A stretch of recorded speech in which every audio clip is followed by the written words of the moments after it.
Welcome সবাইকে classmate 24 YouTube চ্যানেলে Marxist criticism part 2। আজকের ক্লাসে আমরা মার্কসিস্ট ক্রিটিসিজমের পরবর্তী পর্যায়টা নিয়ে আলোচনা করব। এর আগের ক্লাসে মার্কসিস্ট ক্রিটিসিজমের সেই ফাউন্ডেশন পর্যায়টা নিয়ে আলোচনা করেছিলাম, ব্যাকগ্রাউন্ড আলোচনা করেছিলাম, কাদের দ্বারা মার্কস প্রভাবিত হয়েছিলেন আলোচনা করেছিলাম, তিনি মার্কসবাদের মধ্যে কি কি নিয়ে এসেছিলেন, কিভাবে তার এই চিন্তাধারা শুরু হয়েছিল, এই সমস্ত কিছু নিয়ে আমরা আলোচনা করেছিলাম। তার বিখ্যাত গ্রন্থ, বইগুলো এবং তার ভেতরকার সমস্ত থিওরিগুলো আমরা নিয়ে আলোচনা করেছিলাম। আশা করি পার্ট 1টা সবাই ভালোভাবে ফলো করেছো। যদি না করে থাকো অবশ্যই পার্ট 1টাকে ভালোভাবে দেখে নেবে, তাহলে পার্ট 2টা তোমাদের বুঝতে সুবিধা হবে। লিটারারি থিওরি এবং ক্রিটিসিজমের এই সিরিজে আমরা প্রত্যেকটি ক্রিটিসিজম ইন ডিটেইল কভার করছি, যেখানে আজকের ক্লাসটি হচ্ছে ক্লাস নাম্বার 20, যেখানে মার্কসিস্ট ক্রিটিসিজমের পার্ট 2 আমরা আলোচনা করছি। তোমরা যদি না দেখে থাকো আগের সমস্ত পার্টগুলো, তাহলে চেষ্টা করবে লিটারারি থিওরি এবং ক্রিটিসিজমের আগের সমস্ত পার্টগুলো, পার্ট 1 থেকে পার্ট 19 পর্যন্ত প্রত্যেকটি পার্ট ভালোভাবে ক্রনোলজিক্যালি ফলো করার। তাহলে আশা করছি লিটারারি থিওরি এবং ক্রিটিসিজমের প্রিপারেশনে কারোরই আর কোনো অসুবিধে থাকবে না। দেখো, পার্ট 1-এ আমরা পুরোপুরি কার্ল মার্কসের উপরে ফোকাস করেছিলাম। পার্ট 2-তে আমরা প্রথমেই আলোচনা করব ফ্রেডরিক অ্যাঙ্গেলসকে নিয়ে। দেখো, ফ্রেডরিক অ্যাঙ্গেলস এই মার্কসীয় ক্রিটিসিজম এতে কিন্তু অনেক অবদান রেখেছিলেন। কার্ল মার্কসের মতোই তিনি কিন্তু এই মার্কসিস্ট ক্রিটিসিজমের একটা অবিচ্ছেদ্য অংশ। যদিও মার্কসিস্ট ক্রিটিসিজমে আমরা সবসময় প্রায় কার্ল মার্কসেরই নামে উচ্চারণ করি, কিন্তু অ্যাঙ্গেলসও ছিলেন এই যে তত্ত্বের একটা সহ ফাউন্ডার বা কো ফাউন্ডার আমরা বলতে পারি। এবং এই যে মার্কসিস্ট ক্রিটিসিজম, এটাকে সাহিত্যের প্রেক্ষাপটে প্রয়োগ করার অন্যতম একজন পথিকৃৎ হচ্ছেন এই ফ্রেডরিক অ্যাঙ্গেলস। দেখো, কার্ল মার্কস এবং ফ্রেডরিক অ্যাঙ্গেলসের বন্ধুত্ব এবং সহযোগিতা মানব ইতিহাসের একটা অন্যতম প্রভাবশালী একটা ইন্টেলেকচুয়াল অংশীদারিত্ব আমরা দেখতে পাই। প্রায় এই যে সম্পর্ক এই দুজনের মধ্যে, আমরা এক আত্মা দুই শরীরও বলতে পারি। 1844-এ প্যারিসের একটা ক্যাফেতে তাদের একটা ঐতিহাসিক সাক্ষাৎ হয়। সেখানে তারা আবিষ্কার করেন যে জগৎ সম্পর্কে তাদের চিন্তাভাবনা হুবহু এক। এরপরে 1883-তে মার্কসের মৃত্যু পর্যন্ত দীর্ঘ 40 বছর তারা কিন্তু একসাথে কাজ করেন। এই যে কোলাবোরেশন উইথ মার্কস বলা হয়েছে। এবং কমিউনিস্ট ম্যানিফেস্টো, যেটা 1848-এ এসেছিল, এর কো অথার বা সহ লেখকও ছিলেন। যদিও কার্ল মার্কস এই কমিউনিস্ট ম্যানিফেস্টোর চূড়ান্ত ম্যানুস্ক্রিপ্টটা তিনি লিখেছিলেন, তবে এই যে বইটা, এটা ছিল তাদের দুজনেরই একটা যৌথ উদ্যোগ বা দুজনেরই চিন্তার ফসল। অ্যাঙ্গেলসের লেখা আরও একটা ওয়ার্ক আমরা দেখতে পাই, প্রিন্সিপালস অফ কমিউনিজম। এই ম্যানিফেস্টোর মূল ভিত্তি হিসেবে কাজ করেছিল সেই প্রিন্সিপালস অফ কমিউনিজম, যেটা অ্যাঙ্গেলসের লেখা। তারা একত্রে শ্রেণী সংগ্রাম এবং পুঁজিবাদের সেই অনিবার্য পতনের একটা রূপরেখা কিন্তু এই যে কমিউনিস্ট ম্যানিফেস্টোতে তুলে ধরেন। এখানে তারা সায়েন্টিফিক সোশ্যালিজমের ধারণা দেন।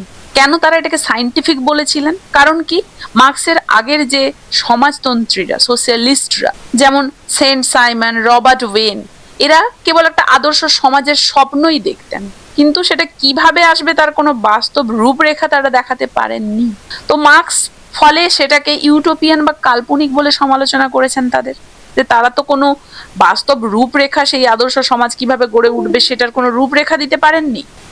কারা? সেন্ট সাইমন, রবার্ট ওয়েনরা, সেই সমস্ত সোশ্যালিস্টরা। তো মার্কস এবং অ্যাঙ্গেলস ইতিহাসকে বিজ্ঞানের মতো বিশ্লেষণ করে তারাই দেখিয়েছিলেন প্রথম যে সমাজ পরিবর্তনের মূলে রয়েছে এই যে অর্থনৈতিক শক্তির দ্বন্দ্ব, হিস্টোরিক্যাল ম্যাটেরিয়ালিজম। যেটা তারা যুক্তি দেন যে পুঁজিবাদ তার নিজের ভেতর থেকেই এমন একটা সংকট তৈরি করবে যেটা শ্রমিক বিপ্লবকে অনিবার্য করে তুলবে। কারণ এটা ইতিহাসের একটা অবশ্যম্ভাবী নিয়ম, কোনো শ্রমিক নেতার ইচ্ছায় যেটা হবে তা কিন্তু নয়। বোঝা গেছে? তার এই যে the condition of the working class in England, যেটা 1845-এ প্রকাশিত হয়েছিল, সেখানে ফ্রেডরিক অ্যাঙ্গেলস একটা অত্যন্ত গুরুত্বপূর্ণ আর প্রভাব বিস্তারকারী গ্রন্থ হিসেবে এটাকে তুলে ধরেছেন। এবং এটা মডার্ন সোশ্যালিস্টিক যে রিসার্চ তার অন্যতম একটা আদি নিদর্শন হিসেবে স্বীকৃত। কারণ এই বইতে কি ছিল? এই বইতে অ্যাঙ্গেলস তিনি যখন ম্যানচেস্টারে তার বাবার সেই সুতোকলের কাজ করতেন, তখন তিনি নিজের চোখে ব্রিটিশ শ্রমিকদের সেই চরম দুর্দশাটা দেখেছিলেন। তিনি যে শুধু বইতেই পড়েছিলেন তা নয়, তিনি তাদের বস্তিতে গিয়ে তথ্য সংগ্রহ করে এই বইটি তিনি লিখেছিলেন। ফলে কি হয়েছিল? সেই শিল্প বিপ্লবের অন্ধকার দিকটা তুলে ধরেছিল। ঠিক আছে, অন্ধকার দিকের একটা দলিল হয়ে উঠেছিল এই বইটা। এই বইটাতে অ্যাঙ্গেলস বর্ণনা করেছেন কিভাবে শ্রমিকরা অস্বাস্থ্যকর পরিবেশে বসবাস করত, যেখানে পানীয় জল, স্যানিটেশনের কোনো ব্যবস্থাই ছিল না। তিনি আরও দেখান যে শিল্প বিপ্লবের ফলে মালিক পক্ষ প্রচুর লাভ করছে, কিন্তু শ্রমিকদের গড় আয়ু কমে যাচ্ছে। আবার লাভ অন্যরা করছে, শ্রমিকরা তো পাচ্ছেও না, তাদের আয়ু কমে যাচ্ছে এবং তারা ভয়াবহ রোগেও আক্রান্ত হচ্ছে। তো এই বইতে অ্যাঙ্গেলস যুক্তি দেন যে পুঁজিবাদ শুধু তাদেরকে শোষণ করছে তা নয়, তাদেরকে একতাবদ্ধ হতে বাধ্য করছে। তিনি লক্ষ্য করেন যে ম্যানচেস্টারের মতো বড় শহরগুলোতেও শ্রমিকরা যখন একসাথে কাজ করে তখন তাদের মধ্যে একটা শ্রেণীর সচেতনতা তৈরি হয়, যেটা শেষ পর্যন্ত কিন্তু গিয়ে বিপ্লবের পথটাকেই প্রশস্ত করবে, তাই না? তো এই বইটি পড়ার পরে মার্কস বুঝতে পেরেছিলেন যে শ্রমিক শ্রেণীই হচ্ছে ইতিহাসের সেই শক্তি যারা সমাজ পরিবর্তন করতে পারে। মার্কস এবং অ্যাঙ্গেলসের বন্ধুত্বের মূলে এই বইটার গভীর প্রভাব ছিল, যেটা পরবর্তীকালে সেই হিস্টোরিক্যাল ম্যাটেরিয়ালিজম তত্ত্বের ভিত্তি তৈরি করেছিল। অ্যাঙ্গেলস একটা শক্তিশালী শব্দ ব্যবহার করেছিলেন এখানে, সামাজিক হত্যা বলে। তার মতে যদি সমাজ জানতো যে নির্দিষ্ট কাজের বা বসবাসের পরিবেশ শ্রমিকদের অকাল মৃত্যুর দিকে ঠেলে দিচ্ছে এবং তবুও সেই ব্যবস্থার পরিবর্তন করা হচ্ছে না, তাহলে তবে সেটি কি হচ্ছে? অপরাধ বা হত্যার সমতুল। তো এই যে বইটা, এটা কেবলই যে গবেষণা পত্র তা কিন্তু নয়, এটা হচ্ছে পুঁজিবাদের বিরুদ্ধে একটা শক্তিশালী প্রতিবাদ, যেটা আজও কিন্তু সোশ্যালিজম বা সমাজবিজ্ঞান এবং সেই মার্কসিস্ট ক্রিটিসিজমে একই রকমভাবে প্রাসঙ্গিক।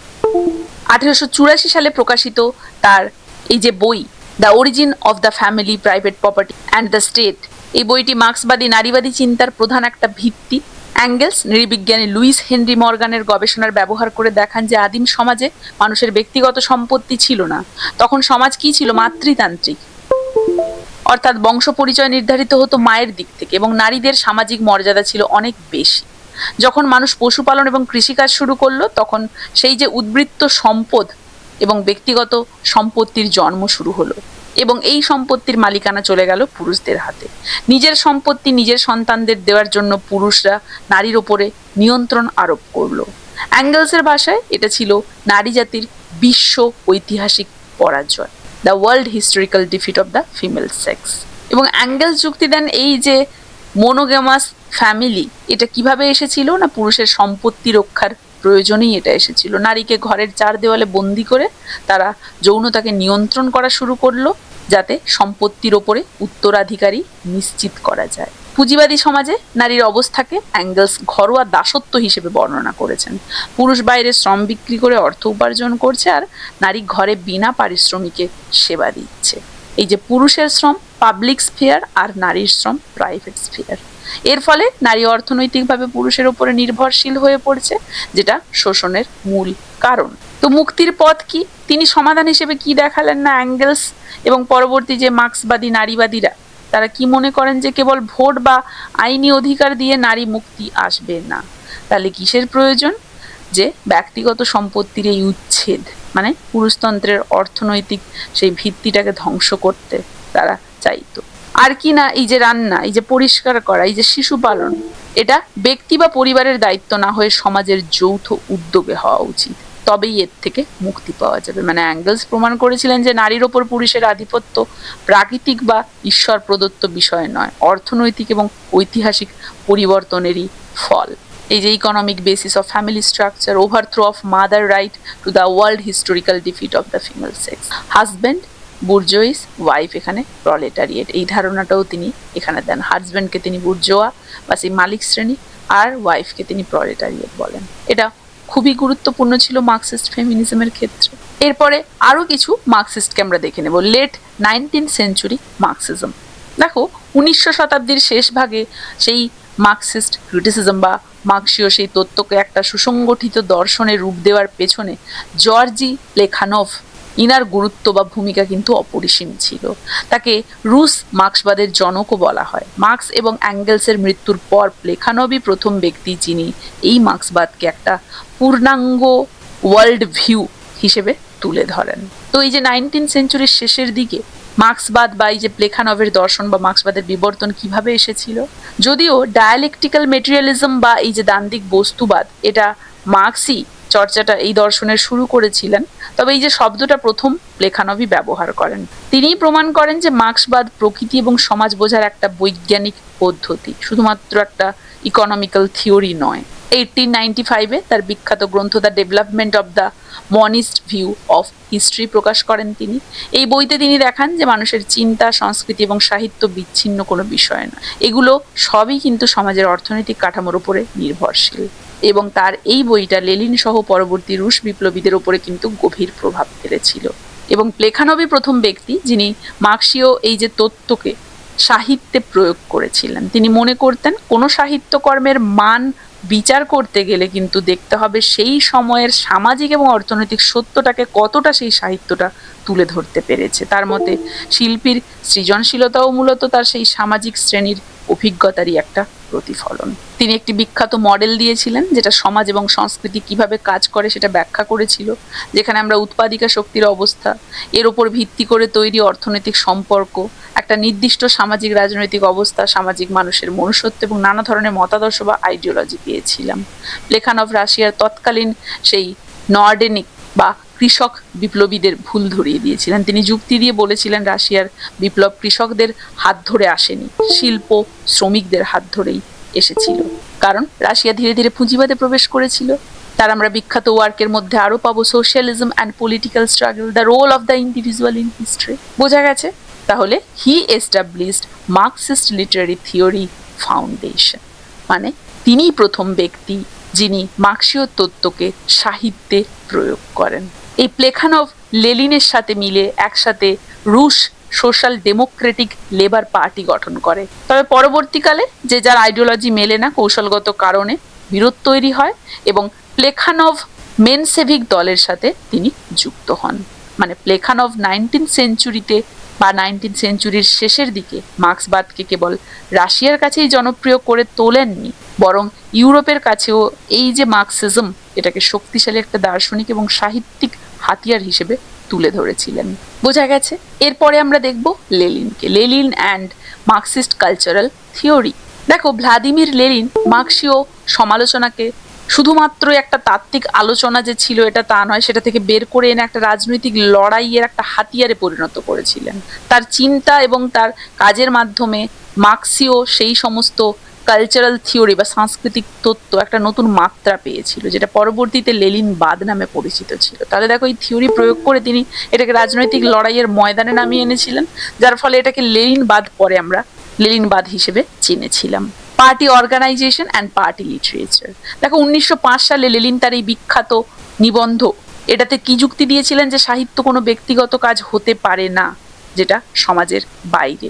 মানে কি, সাহিত্যকে অবশ্যই প্রলেটারিয়েট বা শ্রমিক শ্রেণীর সংগ্রামের অংশ হতে হবে, একে বুর্জোয়া ব্যক্তি স্বাতন্ত্র্য থেকে মুক্ত হয়ে সাধারণ মানুষের স্বার্থে কাজ করতে হবে।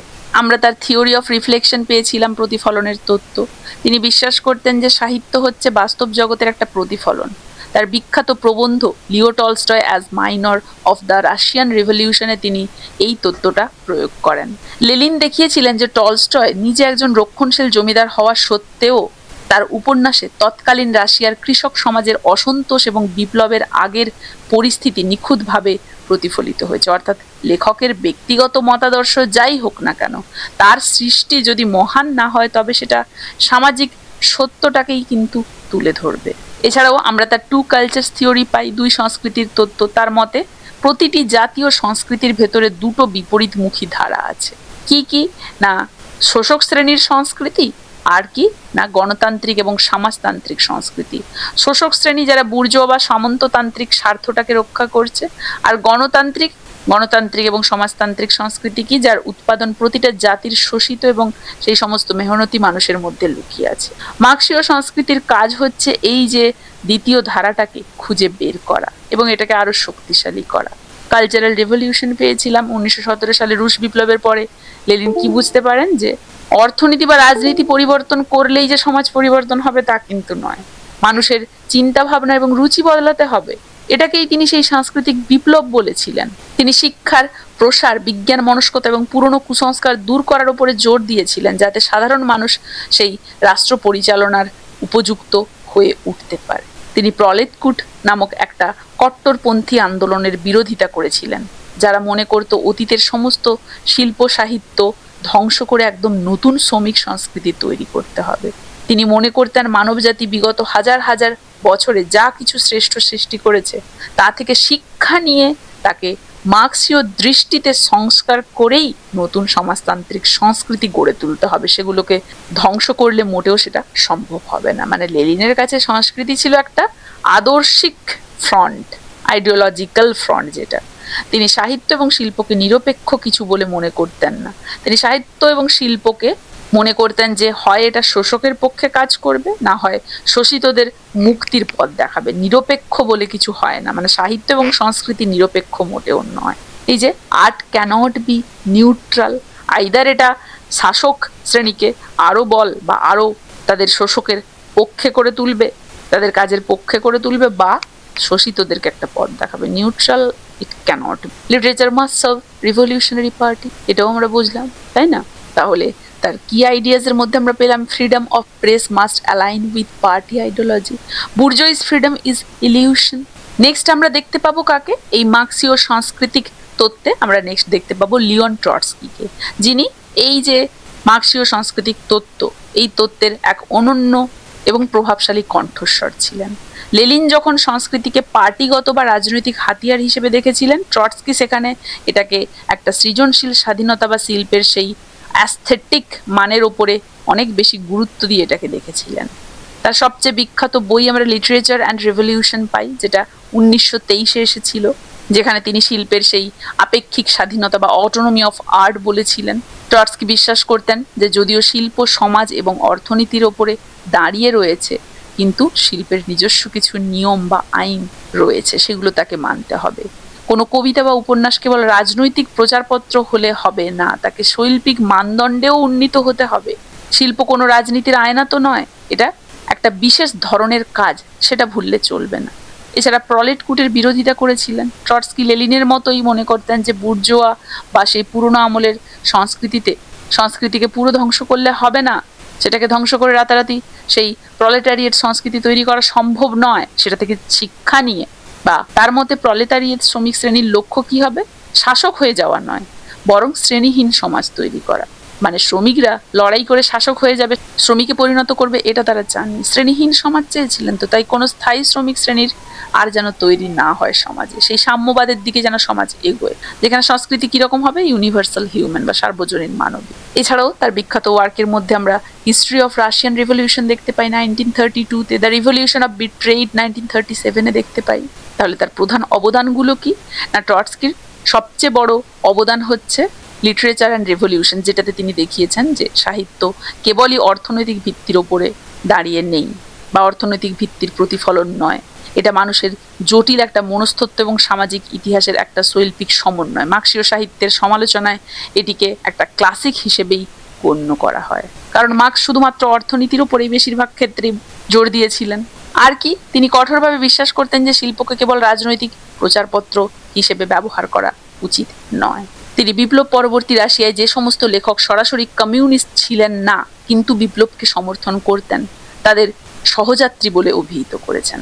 কারণ যেখানে কট্টরপন্থীরা এই লেখকদেরকে নিষিদ্ধ করতে চেয়েছিলেন, ট্রটস্কি তখন তাদের পক্ষ নিয়েছিলেন। তিনি মনে করতেন সমাজতান্ত্রিক সমাজ গড়ার ক্ষেত্রে সব ধরনের প্রতিভাবান শিল্পীর সৃজনশীলতাই প্রয়োজন, কেবল পার্টি ক্যাডারদেরকে দিয়েই কিন্তু এই কাজটা হবে না। তিনি মনে করতেন যে শ্রমিক সংস্কৃতি বলে আলাদা কিছু তৈরি করা যাবে না, সাম্যবাদ আনতে হবে। স্টালিনের আমলে যখন শিল্পকে রাষ্ট্রের দাসে পরিণত করা হয়েছিল, ট্রটস্কি তার বিরোধিতা করেছিলেন। 1938-এ তিনি সারিলিস্ট কবি আন্দ্রে ব্রোতার সাথে মিলে একটা ম্যানিফেস্টো বা ইস্তেহার লিখেছিলেন, কিসের না, টুয়ার্ডস আ ফ্রি রিভলিউশনারি আর্ট। সেখানে তিনি ঘোষণা করেছিলেন যে শিল্পের ক্ষেত্রে পূর্ণ স্বাধীনতা থাকবে, ফর আর্ট টোটাল লিবার্টি। তাহলে ট্রটস্কি প্রথম সারির সেই মার্ক্সবাদীদের মধ্যে একজন, যিনি সিগমন্ড ফ্রয়েডের মনোসমীক্ষণ এবং মার্ক্সবাদকে মেলাতে চেয়েছিলেন। তিনি মনে করতেন মানুষের অবচেতন মনের সৃজনশীলতা সমাজ পরিবর্তনের লড়াইয়ে একটা গুরুত্বপূর্ণ ভূমিকা পালন করে। তিনি মার্ক্সবাদকে একটা উদার এবং অ্যাস্থেটিক রূপ দিয়েছিলেন। তিনি প্রমাণ করেছিলেন যে একজন সত্যিকারের বিপ্লবী হয়েও কিন্তু শিল্পের সৃজনশীল স্বাধীনতাটাকে সম্মান করা সম্ভব। বিপ্লবী মানেই যে শিল্পকে কট্টরভাবে পরিচালিত করতে হবে বিপ্লবের পথে, সেটার কখনোই কোনো প্রয়োজন নেই। সেগুলো বজায় রেখেও কিন্তু শিল্পের সেই সৃজনশীলতাকে আনা সম্ভব। বোঝা গেছে? এরপরে আমরা দেখতে পাবো অ্যান্টোনিও গ্রামসিকে। দেখো, ইটালীয় মার্ক্সবাদী চিন্তাবিদ এই যে অ্যান্টোনিও গ্রামসি, ইনি মার্ক্সীয় সেই ক্রিটিসিজমের একটা বৈপ্লবিক পরিবর্তন এনেছিলেন। 1920-র দশকে মুসোলিনির কারাগারে বন্দী থাকাকালীন তিনি তার বিখ্যাত সেই প্রিজন নোটবুকস লিখেছিলেন।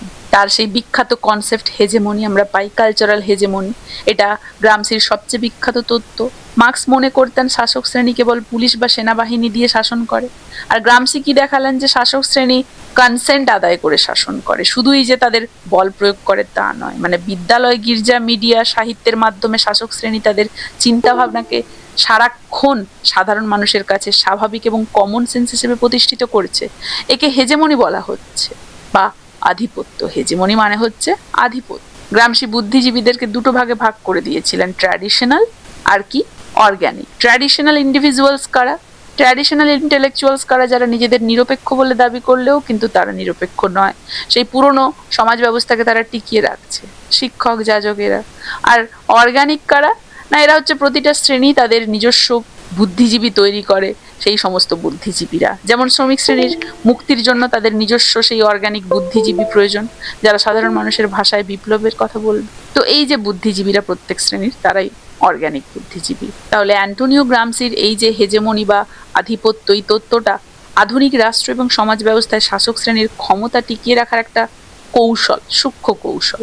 মানে মার্ক্সবাদ মনে করতো শাসক শ্রেণী কেবল তার বল প্রয়োগ করছে, পুলিশ দিয়ে শাসন করছে, কিন্তু গ্রামসি দেখালেন যে শুধুমাত্র এটা দিয়ে তারা শাসন করে না। উন্নত পুঁজিবাদী দেশগুলোতে কি হয়, শাসক শ্রেণী বল প্রয়োগের চেয়ে বেশি কিন্তু সেই কনসেন্ট আদায় করে, তার মাধ্যমে শাসনটাকে বজায় রাখে। শাসক শ্রেণী কেবলই সেই গায়ের জোরটা দেখায় না, মানুষের মগজ ধোলাই করছে, মানসিক পরিবর্তনের মাধ্যমে তাদেরকে শাসন করছে। তারা তাদের নিজস্ব মূল্যবোধ, আদর্শ এবং সংস্কৃতিকে এমনভাবে প্রচার করছে যে সাধারণ মানুষ সেগুলোকেই স্বাভাবিক বা কমন সেন্স মনে করছে এবং গ্রহণ করে নিচ্ছে। ফলে কি হচ্ছে, তারা ইনডাইরেক্টলি কিন্তু শোষিত হয়ে যাচ্ছে। মানে ইনডাইরেক্টলি সেগুলোকে রিসিভ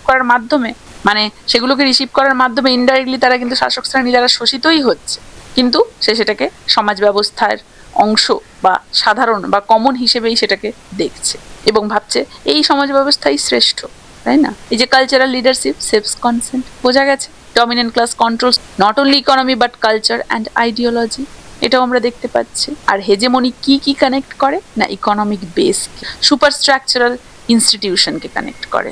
মার্ক্সীয় মডেলে অর্থনীতি সংস্কৃতিকে নিয়ন্ত্রণ করে। গ্রামসি এই সম্পর্ককে আরও একটা জটিল এবং নিবিড়ভাবে প্রেজেন্ট করেছিলেন। তিনি দেখান যে শাসক শ্রেণীকে তাদের অর্থনৈতিক স্বার্থ রক্ষা করার জন্য আগে কালচারাল বা সাংস্কৃতিক সেই লড়াইয়ে জিততে হয়। যদি মানুষ পুঁজিবাদী চিন্তাধারাকে মনে প্রাণে গ্রহণ না করে, তবে সেই অর্থনৈতিক ব্যবস্থা কখনোই কি টিকে থাকা সম্ভব না, সেটা কঠিন হয়ে যাবে সেই অর্থনৈতিক ব্যবস্থাটা টিকে থাকা। তাহলে সেই বেস এবং সেই সুপারস্ট্রাকচারের মধ্যে একটা সংযোগ আছে, আমরা সেটা বুঝতে পারছি, তাই না? তাহলে হেজেমনি সেই কাজটা করছে আমরা দেখতে পাই, যেটা কিনা কালচারাল স্টাডির ক্ষেত্রেও খুবই গুরুত্বপূর্ণ, বোঝা গেছে। এরপরে আমরা দ্য ফ্র্যাঙ্কফুর্ট স্কুল দেখব। ফ্র্যাঙ্কফুর্ট স্কুলও মার্ক্সীয় সমালোচনাকে বা মার্ক্সীয় সেই ক্রিটিসিজমকে একটা নতুন উচ্চতায় নিয়ে গিয়েছিল, এটাকে একটা মডার্ন রূপ দিয়েছিল। 1920-র দশকে জার্মানিতে প্রতিষ্ঠিত হয় এই ফ্র্যাঙ্কফুর্ট স্কুল। এই চিন্তাগোষ্ঠী প্রথাগত মার্ক্সবাদকে কিছুটা পরিবর্তন করে একটা ক্রিটিক্যাল থিওরি বা একটা সমালোচনামূলক তত্ত্বের জন্ম দেয়। এখানকার সেই সমস্ত লিডিং ফিগার্সরা কারা কারা ছিলেন? মার্কস, হর্কহাইমার, থিওডর আডার্নো আর হারবার্ট মার্কস। তাদের অবদান কি ছিল? Culture industry theory, critique of mass culture, art provides critical distance from capitalist society. দেখো, এই যে critique of mass culture, Frankfurt স্কুলের অন্যতম প্রধান অবদান হচ্ছে এই যে গণসংস্কৃতি বা গণমাধ্যমের সংস্কৃতি, তাই না? মাস কালচার, এই সংস্কৃতির কঠোর সমালোচনা। 1944-এ থিওডর আডার্নো এবং মার্কস হর্কহাইমার তাদের সেই বিখ্যাত বই ডায়ালেকটিক অফ এনলাইটেনমেন্টে এই ধারণাটা দিয়েছিলেন। আডার্নো এবং হর্কহাইমার গণসংস্কৃতি শব্দটার বদলে সংস্কৃতি শিল্প শব্দটা ব্যবহার করতে পছন্দ করতেন, কারণ তারা দেখাতে চেয়েছিলেন যে সিনেমা, পপ মিউজিক বা টিভি শো কোনো স্বতঃস্ফূর্ত শিল্প নয়, এগুলো হচ্ছে কারখানায় উৎপাদিত সাবান, গাড়ির মতোই একটা কমোডিটি বা পণ্য, যাদের মূল লক্ষ্য হচ্ছে কি মুনাফা অর্জন করা, শিল্প সৃষ্টি করা নয়। এরা তো কোনো শিল্প সৃষ্টি করছে না, তাই না?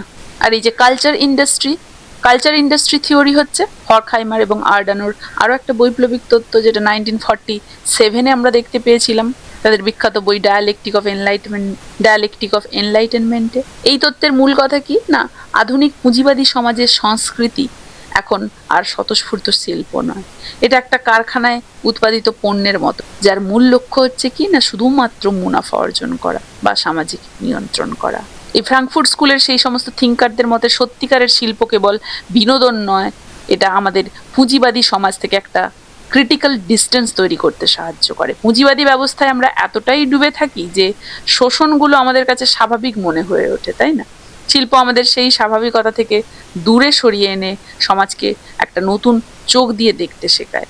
এবং এই ফ্রাঙ্কফুর্ট স্কুলের থিঙ্কাররা বা চিন্তাবিদরাই কিন্তু মার্কসিজমকে ক্রিটিক্যাল থিওরিতে এক্সপ্যান্ড করেছিলেন, মানে প্রথাগত মার্ক্সবাদকে আরো একটা বৃহত্তর, আরো জটিল একটা ক্রিটিক্যাল সমালোচনামূলক তত্ত্বে তারা রূপান্তরিত করেছিলেন। এরপরে আমরা স্ট্রাকচারাল মার্কসিজম দেখতে পাবো। স্ট্রাকচারাল মার্কসিজম কি না, এটা হচ্ছে মার্ক্সীয় সমালোচনার এমন একটা ধারা বা সাহিত্য যেটা লেখকের ব্যক্তিগত সৃষ্টি হিসেবে আর থাকে না, বরং এটাকে একটা স্ট্রাকচার বা কাঠামো হিসেবে দেখা হয়, যেটা সমাজের ব্যবস্থার একটা অংশ হিসেবেই বিচার করা হয় এটাকে। মানে লেখকের ব্যক্তিগত সৃষ্টি আর এটা থাকলো না, এই সাহিত্যটা হয়ে গেল সমাজের একটা অংশ বা স্ট্রাকচার। এই ধারার অন্যতম প্রধান তাত্ত্বিক হচ্ছেন ফ্রেঞ্চ থিঙ্কার পিয়ের মাসরে। পিয়ের মাসরের বিখ্যাত বই 1966-এ যেটা তিনি লিখেছেন আ থিওরি অফ লিটারারি প্রোডাকশন, এখানে তিনি মার্ক্সীয় সাহিত্য সমালোচনা একটা নতুন দিগন্ত উন্মোচন করেছিলেন। মাসরে মনে করতেন লেখক কোনো স্রষ্টা নন যিনি শূন্য থেকে কিছু তৈরি করছেন, বরং একজন শ্রমিক বা কারিগর যিনি সমাজের প্রচলিত ভাষা, বিশ্বাস এবং মতাদর্শকে কাঁচামাল হিসেবে ব্যবহার করে একটা বই উৎপাদন করছেন। বরং তিনি একজন শ্রমিক বা কারিগর যিনি সমাজের সেই প্রচলিত ভাষা, বিশ্বাস এবং সেই সমস্ত আইডিওলজিকে সেগুলোকে কাঁচামাল হিসেবে ব্যবহার করে একটা বই উৎপাদন করেছেন। এই যে text contains ideological contradictions, meaning lies in what text does not say. Pierre Macherey তার এই যে ধারণাটা মার্ক্সীয় সাহিত্য সমালোচনায় একটা বৈপ্লবিক পরিবর্তন নিয়ে এসেছিলেন এর দ্বারা। অনেক সময় এটাকে থিওরি অফ সাইলেন্স বা নীরবতার তত্ত্ব বলা হয়, যেখানে তিনি গ্যাপস বা সাইলেন্সের উপরে জোর দিয়েছিলেন। মাসরে তিনি যুক্তি দিয়ে দেখিয়েছিলেন যে একটা সাহিত্যকর্মের প্রকৃত অর্থ বা তার রাজনৈতিক সত্য সে কি বলছে তার মধ্যে থাকে না, কিন্তু বরং সে কি বলছে না বা কি লুকিয়ে রাখছে তার মধ্যেই নিহিত থাকে। প্রতিটা লেখক একটা নির্দিষ্ট সামাজিক মতাদর্শের মধ্যে লেখেন, তো মতাদর্শ সমাজকে কি চায় নিখুঁত বা সঙ্গতিপূর্ণ একটা রূপ দিতে, কিন্তু বাস্তবে সমাজে শোষণ এবং দ্বন্দ্ব থাকে। তো কি হয়, লেখক যখন একটা সুন্দর গল্প সাজাতে যান তখন সমাজের সেই কুৎসিত দ্বন্দ্বগুলো তাকে এড়িয়ে যেতে হয়, চেপে রাখতে হয়। এই যে চেপে রাখা অংশটাকেই তিনি সাইলেন্স বা নীরবতা বলছেন। তিনি মনে করতেন আর্ট ইজ ইনকমপ্লিট, কোনো সাহিত্যকর্ম নিজের ভেতরে সম্পূর্ণ নয়, বইয়ের ভেতরে এমন কিছু ফাটল বা শূন্যস্থান থাকে যেটা লেখক সচেতনভাবে বা অবচেতনভাবে তৈরি করেন। এই অনুপস্থিতি বলে দিচ্ছে বইটা একটা নির্দিষ্ট শ্রেণীর স্বার্থ রক্ষা করছে। তার মতে সমালোচকের কাজ হচ্ছে একজন গোয়েন্দার মতো সেই বইটার শূন্যস্থান বা অ্যাবসেন্সগুলো সেই সমালোচক খুঁজে বের করবেন। লেখকের গুণগান করাটা সমালোচকের কাজ নয়। বইটি কোথায় খেই হারিয়ে ফেলেছে, সেইখানে যুক্তি মিলছে না, বা যেখানে লেখক হঠাৎ চুপ করে গেছেন সেখানে সমাজের প্রকৃত রাজনৈতিক সত্য লুকিয়ে থাকলে সেটা খুঁজে বের করাই হচ্ছে সমালোচকের কাজ। এটাই তিনি বলেছেন। বোঝা গেছে? আর আমরা কাকে পাই? আর আমরা কি দেখতে পাবো? Cultural materialism. দেখো, রেমন্ড উইলিয়ামসের প্রবর্তিত এই যে কালচারাল মেটেরিয়ালিজম বা সাংস্কৃতিক বস্তুবাদ মার্কসিস্ট ক্রিটিসিজম বা মার্ক্সীয় সাহিত্য সমালোচনা একটা বিশাল মোড় আনে বা একটা বাঁক বা পরিবর্তন নিয়ে আসে। তিনি প্রথাগত মার্ক্সবাদের সেই সুপারস্ট্রাকচার বা বেশ এই ধারণাটাকে আরও একটা মডার্ন এবং বাস্তবসম্মত রূপ দেন এই কালচারাল মেটেরিয়ালিজমের মাধ্যমে। তার মতে সংস্কৃতি কেবল অভিজাতদের শিল্প বা উচ্চমার্গের চিন্তা নয়, সংস্কৃতি হচ্ছে মানুষের প্রতিদিনের জীবনযাপন, ভাষা এবং কাজের একটা বস্তুগত প্রক্রিয়া। তিনি বলেন কালচার ইজ অর্ডিনারি। বই লেখা যেমন একটা কাজ, কারখানায় কোনো কিছু উৎপাদন করা তেমনই আর একটা কাজ, উভয়ই বস্তুগত, তাই না? মার্ক্সবাদ কি মনে করতো? বেশ সবকিছু নিয়ন্ত্রণ করে আর সুপারস্ট্রাকচারটা কেবল তার ছায়া। উইলিয়ামস এই ধারণাটাকে চ্যালেঞ্জ করে বলেন যে সংস্কৃতি কেবল অর্থনীতির প্রতিফলন নয়, এটা অর্থনীতির মতোই সমাজ গঠনের সক্রিয় ভূমিকা রাখে। তিনি এটাকে একটা জটিল একটা মিথস্ক্রিয়া হিসেবে দেখেন। তিনি সংস্কৃতির 3টে স্তরের কথা উল্লেখ করেন: ডমিন্যান্ট, রেসিডুয়াল আর এমার্জেন্ট। তাহলে কালচারাল মেটেরিয়ালিজম মূলত ব্রিটিশ ধারা। এটা সাহিত্যকে কেবল ইতিহাসের অংশ হিসেবে দেখছে না, বরং কিভাবে সাহিত্য বর্তমান রাজনৈতিক লড়াইয়ের অংশ হয়ে উঠছে সেটা দেখাচ্ছে। এবং এই কালচারাল মেটেরিয়ালিজম সবসময় সেই শোষিত বা প্রান্তিক মানুষের কণ্ঠস্বরকেই গুরুত্ব দেয়, কারণ রেমন্ড উইলিয়ামস দেখিয়েছেন যে সাহিত্য কোনো আকাশকুসুম কল্পনার নয়। নির্দিষ্ট ঐতিহাসিক বা অর্থনৈতিক প্রেক্ষাপটে তৈরি হওয়া সেই ভৌত উৎপাদনই হচ্ছে সাহিত্য। এবং সমালোচকের কাজ হচ্ছে এটা দেখা যে সাহিত্য কিভাবে তার সময়ের রাজনৈতিক এবং সামাজিক শক্তির সাথে লড়াই করছে। আমরা তার সেই বিখ্যাত বই কালচার অ্যান্ড সোসাইটি দেখতে পাচ্ছি 1958-এ। এই বইতে তিনি 18th সেঞ্চুরি থেকে 20th সেঞ্চুরি পর্যন্ত ব্রিটিশ সাংস্কৃতিক এবং সামাজিক বিবর্তন বিশ্লেষণ করেছিলেন। তিনি দেখিয়েছেন যে সংস্কৃতি শব্দটি সময়ের সাথে সাথে কিভাবে শিল্প এবং অর্থনৈতিক একটা রূপ পেয়েছে বা শিল্প এবং অর্থনীতির সাথে যুক্ত হয়ে বদলে গেছে। এই যে examines capitalism in English literary tradition. এছাড়াও আমরা তার মার্কসিজম অ্যান্ড লিটারেচার দেখতে পাই 1977-এ। এটা মার্ক্সীয় সাহিত্য সমালোচনা একটা মেইন গ্রন্থ। এই বইতে তিনি বেস এবং superstructure, structures of feeling, dominant, residual and ইমার্জেন্টের মতো সেই বিখ্যাত ধারণাগুলোকে ব্যাখ্যা করেছেন। এই যে reworks ideology, hegemony, base and superstructure and reject strict economic determinism. বোঝা গেছে? আর কি না আমেরিকান মার্কসিজম। দেখো এই প্রত্যেকটি তত্ত্ব, যেমন হেজেমনি, যেমন এই কালচারাল ম্যাটেরিয়ালিজম, এই সমস্ত আমি আলাদাভাবেও ইন ডিটেইল ক্লাস নেব। কিন্তু এই যে মার্কসিস্ট ক্রিটিসিজম, এক্ষেত্রে যেহেতু প্রত্যেকটাই লিঙ্কড, এই ক্লাসে আমি সংক্ষেপে প্রত্যেকটাকেই আলোচনা করে দিচ্ছি। তাই কোন কোন আইডিয়াগুলো লিঙ্কড রয়েছে মার্কসিস্ট ক্রিটিসিজমের সাথে, এই সমস্ত লিঙ্কগুলো যদি ফলো করে ছোট ছোট নোটস বানিয়ে পড়ো তাহলে কিন্তু ভেরি ভেরি হেল্পফুল হবে। এছাড়া তোমরা চাইলে এই সমস্ত নোটসগুলো পিডিএফ আকারেও পারচেস করতে পারো। তার জন্য সরাসরি তোমরা আমাদের এই হোয়াটসঅ্যাপ নাম্বারে কন্ট্যাক্ট করতে পারো, যেখানে স্বল্প মূল্যে তোমরা এই সমস্ত নোটসগুলি কিন্তু পেয়ে যাবে। দেখো আমেরিকান মার্ক্সবাদী চিন্তাবিদ ফ্রেডরিক জেমসন বর্তমান সময়ের অন্যতম একজন সাংস্কৃতিক সমালোচক আমরা জানি, যিনি মার্ক্সবাদকে আধুনিক এবং পোস্ট মডার্ন প্রেক্ষাপটে নতুনভাবে একটা সংজ্ঞায়িত করেছেন। তিনি মূলত সাহিত্য, স্থাপত্য এবং চলচ্চিত্রের মাধ্যমে পুঁজিবাদের বর্তমান সেই স্তরটাকে বিশ্লেষণ করেছেন। তার সব থেকে বিখ্যাত উক্তি কি না, পোস্ট মডার্নিজম কোনো স্বতন্ত্র শৈল্পিক আন্দোলন নয়, এটা একটা বিলম্বিত পুঁজিবাদের সাংস্কৃতিক বহিঃপ্রকাশ। তার প্যাস্টিজ আমরা পাই, তার ডেপথলেসনেস আমরা দেখতে পাই। প্যাস্টিজে তিনি কি বলেন, তার মতে সেই পোস্ট মডার্নিজম শিল্পে প্যারোডি বা ব্যঙ্গ হারিয়ে গেছে এবং তার জায়গায় নিয়ে নিয়েছে প্যাস্টিজ, যেটাকে বলি বিভিন্ন পুরনো শৈলীর একটা নিরর্থক মিশ্রণ। আর তিনি মনে করেন যে পোস্ট মডার্নিজম সংস্কৃতিতে কোনো ঐতিহাসিক গভীরতা নেই, কেবল ঝকঝকে ছবি বা মরিচিকার একটা সমষ্টি এটা। আমরা তার বিখ্যাত ওয়ার্কের মধ্যে দ্য পলিটিক্যাল আনকনসিয়াসনেস দেখতে পাই 1981-তে। এখানে তিনি স্লোগান দেন, সর্বদা ইতিহাসনিষ্ঠ হও, অলওয়েজ হিস্টোরিসাইজ। জেমসন দেখান যে প্রতিটি সাহিত্যকর্মের গভীর একটা রাজনৈতিক অবচেতন স্তর আছে। লেখক সরাসরি রাজনীতির কথা না বললেও কিন্তু গল্পের কাঠামো বা স্ট্রাকচার এবং বর্ণনার ভেতরে সেই সমস্ত শ্রেণী সংগ্রাম বা সামাজিক দ্বন্দ্বগুলো কিন্তু লুকিয়ে থাকে, যেটা একটু খেয়াল করলে আমরা বুঝতে পারবো। এছাড়াও আমরা তার post colonialism or the cultural logic of late capitalism দেখতে পাই 1991-তে। এই বইটা তাকে বিশ্বজুড়ে একটা খ্যাতি এনে দিয়েছিল। তিনি পোস্ট মডার্নিজম কেবল একটা শৈল্পিক আন্দোলন হিসেবে না দেখে এটাকে একটা বিলম্বিত পুঁজিবাদ বা লেট ক্যাপিটালিজমের সাংস্কৃতিক রূপ হিসেবে চিহ্নিত করেছিলেন। এখানে তিনি প্যাস্টিজের ধারণা দিয়েছিলেন। এছাড়াও আমরা তার মার্ক্সিজম অ্যান্ড ফর্ম দেখেছিলাম 1971-এ। এই বইয়ের মাধ্যমে তিনি ইউরোপিয়ান মার্ক্সবাদী চিন্তাবিদদেরকে, যেমন সেই অ্যাডের্নো, বেঞ্জামিন, লুকাচকে তিনি আমেরিকার পাঠকদের কাছে পরিচিতি করান। তিনি দেখান যে সাহিত্যের আঙ্গিক বা ফর্মটা নিজেই একটা রাজনৈতিক বিষয়। এই যে uses Hegelian totality, emphasises dialectical criticism. এছাড়াও আমরা তার আর্কিওলজিস অফ দ্য ফিউচার পাই, দ্য হেজেল ভ্যারিয়েশনস পাই 2010-এ। বোঝা গেছে? তাহলে সংক্ষেপে বলতে গেলে জেমসন বা তার কাজগুলো আমাদের কি শেখাচ্ছেন, একটা দামি গাড়ি থেকে শুরু করে একটা সাধারণ সায়েন্স ফিকশন মুভি, সব কিছুর ভেতরেই কিন্তু পুঁজিবাদের রাজনীতিই লুকিয়ে আছে। ক্রিটিকরা কি করবে না, ক্রিটিকদের কাজ হচ্ছে সেই যে লুকিয়ে থাকা বা গোপন রাজনীতিটাকে সাধারণ মানুষের সামনে তুলে ধরা। এটাই হচ্ছে সমালোচক বা ক্রিটিকদের কাজ। বোঝা গেছে? তো আমরা মার্ক্সিস্ট ক্রিটিসিজমের আঙ্গিকে কি কি দেখলাম, ফ্রেডরিক অ্যাঙ্গেলস, তার সাথে কার্ল মার্ক্সের সেই যৌথ উদ্যোগ, কমিউনিস্ট ম্যানিফেস্টো তাদের যৌথ উদ্যোগের ফসল, তার the condition of the working class in England. এরপরে আমরা ফ্যামিলি অ্যান্ড ফেমিনিজমের সেই ধারণাগুলো পেলাম। এরপরে আমরা লেট 19th সেঞ্চুরি মার্ক্সিজম দেখলাম। এরপরে আমরা লেলিনকে দেখলাম, তার মার্ক্সিস্ট কালচারাল থিওরি দেখলাম। এরপরে আমরা ট্রটস্কিকে দেখলাম। তারপরে আমরা অ্যান্টোনিও গ্রামসিকে পেলাম, তার হেজেমনি নিয়ে আমরা আলোচনা করলাম। তারপরে আমরা জার্মানির সেই ফ্র্যাঙ্কফুর্ট স্কুল সম্পর্কে জানলাম এবং কিভাবে মার্ক্সিজম ক্রিটিক্যাল থিওরির দিকে এগোলো সেটা দেখলাম। এরপরে আমরা স্ট্রাকচারাল মার্ক্সিস্টদেরকে দেখলাম, যার মধ্যে আমরা পিওর ম্যাসারিকে দেখলাম, তারপরে আমরা কালচারাল মেটেরিয়ালিজম দেখলাম, যেখানে রেমন্ড উইলিয়ামসকে পেলাম, এবং আমরা আমেরিকান মার্কসিজম নিয়ে আলোচনা করলাম, যেখানে আমরা ফ্রেডরিক জেমসন এবং তার সমস্ত গুরুত্বপূর্ণ ওয়ার্কগুলোকে দেখলাম। তাহলে আমরা মার্কসিস্ট ক্রিটিসিজমের প্রত্যেকটা দিকই ভালোভাবে জানলাম। আশা করি প্রত্যেকটা অংশ সবাই ভালোভাবে বুঝতে পেরেছো, কারো কোথাও অসুবিধে নেই। কার কেমন লাগলো জানাবে, ভালো লাগলে অবশ্যই চ্যানেলটা সাবস্ক্রাইব করে একটা লাইক এবং একটা শেয়ার করে দেবে। মার্কসিস্ট ক্রিটিসিজমের পার্ট 2টা এখানেই শেষ করছি। তাহলে দেখা হচ্ছে লিটারারি থিওরি এবং ক্রিটিসিজমের এর পরবর্তী ক্লাসে আরও একটি গুরুত্বপূর্ণ অধ্যায় নিয়ে।